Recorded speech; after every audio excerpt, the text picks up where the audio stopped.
She gasped. "Oh my God, how did you get this wedding photo?"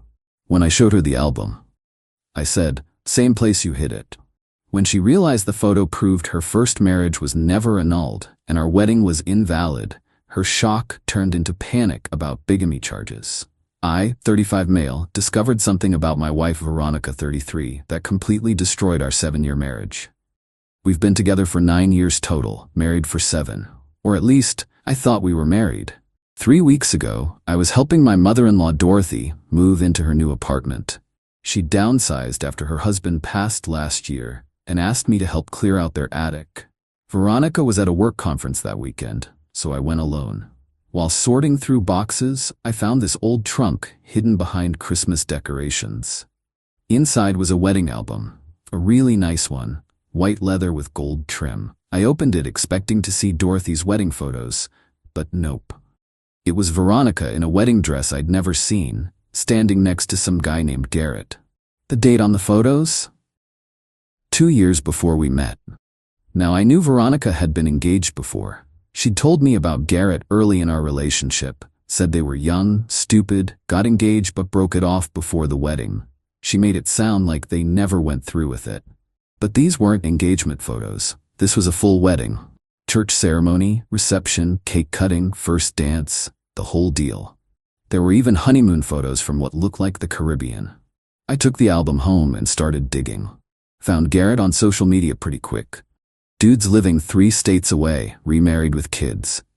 I messaged him, trying to be casual, asking about his history with Veronica for genealogy research. Lame excuse, but whatever. His response made my blood run cold. Oh man, Ronnie and I got married young. Biggest mistake of my life. She just disappeared one day, left a note saying she needed to find herself. Never signed the divorce papers I sent. I had to wait 5 years to get it dissolved for abandonment. 5 years. We got married 4 years after she left him. When Veronica got home from her conference, I had the album on the coffee table. The way her face went white when she saw it, I'll never forget that. She literally stumbled backward and grabbed the doorframe. Where did you get that?" she whispered. "Your mom's attic. Same place you hid it, apparently." She tried to play it off at first. "It's not what it looks like. It's a wedding album, Veronica. Your wedding album. To Garrett. That was annulled. I told you about it." "Really?" "Because Garrett says differently. Says you never signed the divorce papers. Says he had to wait 5 years for abandonment." That's when she gasped. "Oh my God, how did you get this wedding photo?" "You talked to him." "Yeah, I talked to him. And guess what? According to the dates, you were still legally married to him when you married me." The panic that crossed her face when she realized what that meant, that our marriage was invalid, that she could face bigamy charges, it was like watching someone's entire world crumble. You can't tell anyone about this," she said, her voice shaking. "We can fix this. We'll get remarried quietly. No one has to know." "No one has to know. Veronica, our entire marriage is a lie." She switched tactics then, went from panic to anger. "You had no right to go through my mother's things. That was private. Your mother asked me to help her move. And private? We're supposed to be married. There shouldn't be any secrets like this." The next few hours were brutal. She went through every manipulation tactic in the book. First tears, saying she was young and scared and didn't know how to tell me. Then anger, claiming I violated her privacy. Then bargaining, promising we could work it out if I just kept quiet. The real kicker came when she finally admitted the truth. She knew the annulment never went through. She knew she was still married when we had our wedding. She figured enough time had passed that it wouldn't matter, that Garrett would have handled it by then. "Do you have any idea what you've done?" I asked her. "Our marriage license is fraudulent. Our taxes for 7 years, filed fraudulently. My insurance that covers you, fraud. This isn't just about us, Veronica. This is about potential criminal charges. You're overreacting. People make mistakes. Mistakes? You knowingly committed bigamy. That's a felony in this state." She tried to leave then, said she needed space to think. I told her she could have all the space she wanted, but the album was staying with me. That's when she got nasty. "You think you're so perfect, Mr. High and Mighty? You want to destroy my life over some technicality?" "Technicality? Our marriage being invalid is a technicality?" I chose you. Isn't that what matters? I laughed. Actually laughed. You chose me while legally married to someone else. That's not romantic, Veronica. That's illegal. Update 1. Holy hell, this escalated fast. After our confrontation, Veronica stayed with her sister Mallory for a few days. During that time, I did what any reasonable person would do. I protected myself legally. First, I consulted a lawyer, not a divorce lawyer, because technically we're not even married. The lawyer's face when I explained the situation was priceless. He literally said, "In 30 years of practice, this is a first for me." Here's what I learned. In our state, bigamy is indeed a felony, punishable by up to 5 years in prison and $10,000 in fines. The innocent spouse, that's me, can also sue for damages. Plus, all the legal documents we've signed as a married couple are potentially fraudulent. While Veronica was gone, her family started calling me. First, her mom Dorothy, crying, saying she had no idea the album was in her attic. She thought Veronica had gotten the annulment. I believe her. Dorothy's good people. Then Mallory called, and this is where Veronica's entitlement really started showing. Apparently, Veronica told her family that I was being vindictive, that I was threatening to ruin her life over paperwork issues from before we met. She made it sound like I was the bad guy for being upset about our fraudulent marriage.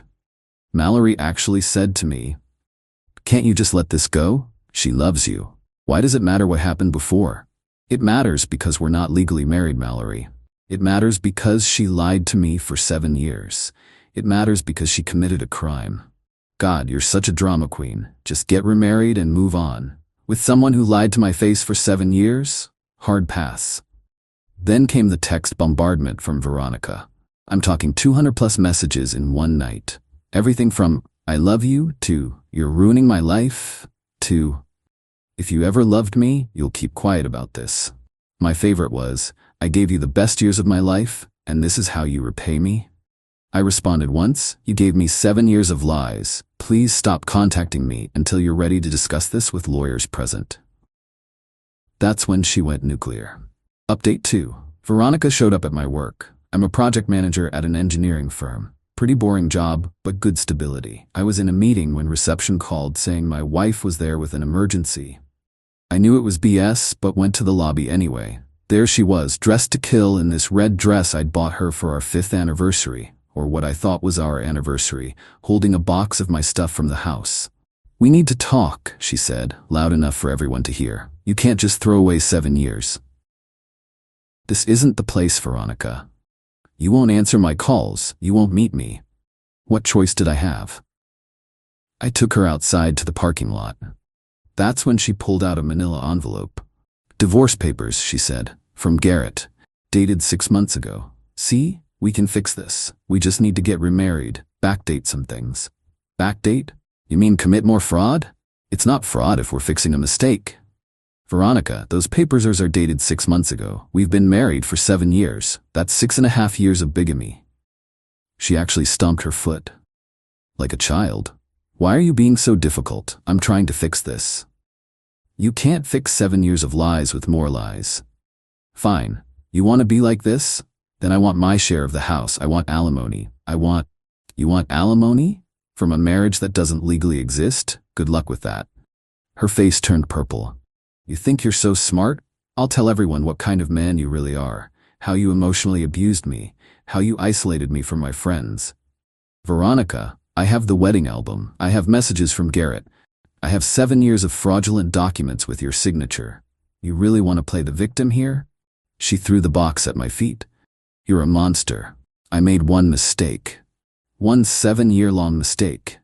I hope you die alone." She stormed off, but not before keying my car in full view of our security cameras. Real smart, that one. But here's where it gets interesting. Remember how I mentioned I did some digging? Well, I found something else. Veronica's been filing taxes as married, filing separately for 3 years, claiming deductions she wasn't entitled to without my knowledge. She's been using her married status to get benefits at work, better insurance rates, family leave she wasn't qualified for. My lawyer says this is bigger than just bigamy now. This is tax fraud, insurance fraud, and potentially theft by deception. I didn't want it to go this far, but she keeps pushing. Final update. It's over. Or rather, it never began. After the parking lot incident, I filed a police report for the vandalism to my car. The security footage was crystal clear. Veronica was charged with criminal mischief. But that was just the beginning. My lawyer contacted the district attorney's office about the bigamy situation. Turns out, they take this stuff seriously. Veronica was formally charged with bigamy, filing false documents, and insurance fraud. Her lawyer, paid for by her parents, because of course, tried to negotiate. They offered to pay me a settlement if I didn't cooperate with the prosecution. My lawyer laughed, actually laughed out loud during the call. "Your client committed multiple felonies," he said. "My client is the victim here. We're not taking a payoff." The IRS got involved when they found out about the fraudulent tax filings. Veronica owed about $18,000 in back taxes and penalties. Her parents ended up paying that to keep her out of federal prison. But the best part?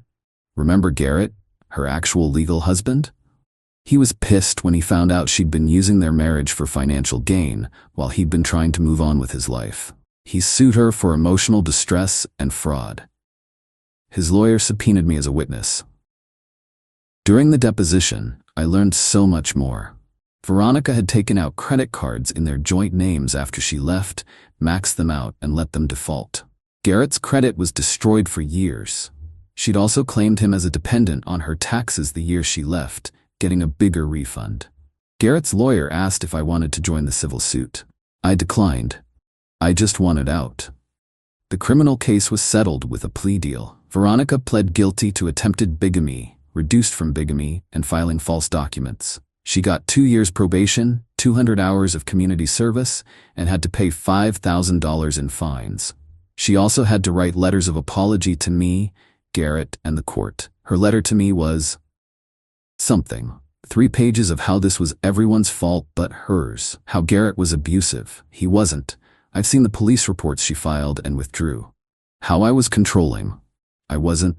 She had full access to everything. How her family pressured her to remarry. They didn't. They thought she was divorced. The last paragraph, though. "I hope you're happy destroying my life over a piece of paper. I loved you more than anything and you threw it away for your stupid principles. Enjoy being alone with your righteousness." I'm not alone, though. I started therapy to deal with the betrayal. Joined a support group for fraud victims. And honestly, I'm doing pretty good. I've started dating again. Being extra careful to verify nobody's currently married, obviously. Veronica lost her job when the fraud charges became public. Last I heard from Dorothy, she's living with her parents, working retail, and telling everyone I ruined her life because I'm vindictive. Garrett sent me a message last week. "Thanks for exposing her, man. My wife and I were having trust issues because of what Veronica did to me. Seeing her finally face consequences helped me get closure. You did the right thing." I did do the right thing.